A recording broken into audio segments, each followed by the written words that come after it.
Wanita melihat kepalsuan dengan sekilas. Ibu tiri berniat menjatuhkan diri dari tangga. Memfitnah telah membunuh janinnya yang sudah meninggal. Dia diam-diam membuka rekaman ponselnya. Berpura-pura naik ke atas bersama ibu tiri. Sesekali mengingatkan ibu tiri untuk hati-hati. Agar dia harus lebih hati-hati. Jangan sampai tidak sengaja tergelincir. Dan dituduh telah mendorongnya. Ibu tiri segera mengerti setelah mendengar itu. Jadi dia tidak berpura-pura lagi. Melainkan menunjukkan senyum licik. Menandakan bahwa dia sudah menebak. Setelah itu, dia melepaskan dan bersandar ke belakang. Dalam sekejap, ibu tiri jatuh dari tangga. Melihat keadaan ini, ayah segera mendekat untuk memeriksa. Leng Wan, begitu berjuang, cepat pergi ke rumah sakit. Ayah yang tidak mengetahui kebenaran menatap wanita dengan marah. Setibanya di rumah sakit, dokter memberitahu bahwa anaknya tidak selamat. Saat itu, adik laki-laki juga datang memarahi wanita yang kejam. Wanita yang telah siap dengan tenang, mengeluarkan laporan janin yang sudah disiapkan sebelumnya dan memberikannya kepada ayah. Namun saat itu, ayah tidak memiliki pikiran untuk melihat semua ini. Dia langsung merebutnya dan merobeknya menjadi serpihan. Dan saat itu, ibu tiri menyangka rencananya berhasil dan merasa puas. Kemudian dia mengatakan bahwa itu semua adalah karena dirinya jatuh. Dan tidak ada hubungannya dengan wanita. Zaza, Yao Yao, sepertinya kamu sudah menebak. Leng Wan. Di dalam perutnya ini, sebenarnya adalah janin yang sudah meninggal. Rekam medis ini sudah dia robek menjadi serpihan. Jika kalian benar-benar ingin melihatnya, bisa menggunakan lem untuk menempelkannya kembali. Ibu tiri tidak menyangka bahwa putrinya masih memiliki rencana cadangan. Melihat keadaan ini, ayah juga menyadari bahwa dia telah salah paham terhadap putrinya. Hingga saat ini baru dia mengerti bahwa apa yang dikatakan putrinya adalah benar. Maka dia segera mendekat dan meminta maaf kepada putrinya. Wanita berpura-pura sedih dan menangis. Kemudian berpura-pura sangat sedih dan berlari keluar. Hanya karena dia tahu cara menghadapi kata-kata licik dari ibu tiri. Harus lebih licik darinya. Zaza, Zaza, konsultasi Zaza, Zaza, Zaza, Zaza, Zaza. Nona, kenapa kamu tidak memberi kesempatan untuk meminta maaf kepada Tuan Meng? Sebentar lagi Anda akan mengerti. Zaza, ayah Ke, semuanya salah ayah. Kamu tidak selalu ingin tinggal di King Heju. Ayah sudah membeli 1 unit, diberikan untukmu.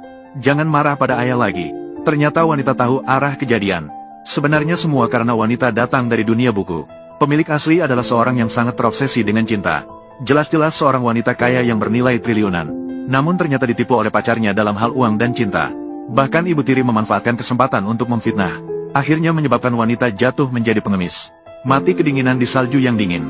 Wanita hanya mengeluh bahwa pemilik asli terlalu bodoh. Tidak pernah terpikirkan bahwa dalam sekejap dia langsung terjebak dalam buku. Dan juga terjebak 1 tahun yang lalu. Begitu membuka mata, dia melihat seorang pria tampan terbaring di sampingnya. Dia segera teringat bahwa ini adalah tindakan asli untuk membalas dendam pada pacarnya. Karena emosi, dia terlibat dengan pria lain. Melihat keadaan ini, wanita segera bangkit dan meninggalkan tempat itu. Selamat pagi, Nona. Menjadi Nona di kalangan elit Beijing sangat menyenangkan. Kali ini, tidak ada yang bisa menghentikanku untuk menikmati hidup. Wanita yang keluar melihat mobil mewah dan asistennya. Dia segera merasa sangat senang hingga tidak bisa menahan senyumnya. Dia tidak mengerti mengapa orang asli begitu bodoh. Terjebak dengan pria brengsek seperti itu. Sementara itu, pacarnya menelepon. Meng Qingza, apakah kamu ingin aku menjadi pemeran utama untuk sutradara Lin? Pemeran utama wanita harus Gerouer. Jika tidak, aku tidak akan tampil. Kamu tidak ingin berakting? Bisa saja. Kalau begitu, ganti orang saja. Sutradara Lin, drama ini tidak tahu berapa banyak orang yang mengawasi. Jika bukan karena aku merekomendasikanmu, kamu pikir orang akan memperhatikanmu? Kamu ini bintang kecil yang tidak terkenal. Nona besar. Orang di ujung telepon lainnya adalah Tuan Lu, kekasihmu.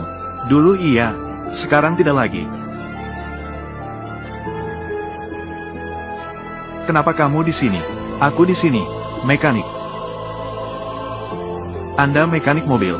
Sekarang semua diharuskan memakai jas. Permintaan bos. Ini adalah model supercar terbaru. Sepertinya di dunia ini hanya ada 3 unit. Setidaknya 80 juta, kan? Jadi pelanggan kalian semuanya adalah orang kaya kelas atas. Pria ini dalam drama tersebut. Namun satu-satunya yang peduli sebelum kematian pemilik asli. Yang pernah peduli padanya. Mungkin bisa menyimpannya di dekatnya. Kamu sehari dapat berapa uang? Hari ini, saya membelimu. Master ke-9 yang agung dan kuat. Dalam 1 jam bisa menghasilkan jutaan. Tidak menyangka hanya 10 juta. Sudah bisa membelinya untuk sehari. Nona besar, Tuan Lu ada di sini. Saya pergi menyelesaikan masalah. Tunggu aku. Meng Qingza, apa maksudmu? Kenapa menghapus sidik jariku? Dihapus dari teluk Lin Sui. Barangmu, saya sudah menyuruh seseorang mengirimkannya kembali ke apartemen.